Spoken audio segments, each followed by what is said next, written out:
त्रिशूलमुण्डधारिणी धराविघातहारिणी गृहे गृहे निवासिनी भजामि विन्ध्यवासिनी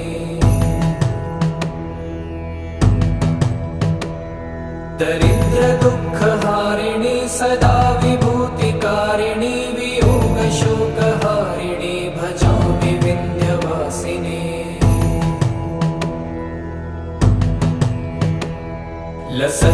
लसत्सुलोललोचनं लतासनं वरप्रदं कपालशूलधारिणी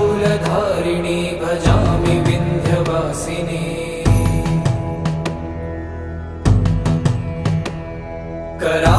कराब्जदानदाधरां शिवा शिवां प्रदायिनी वरा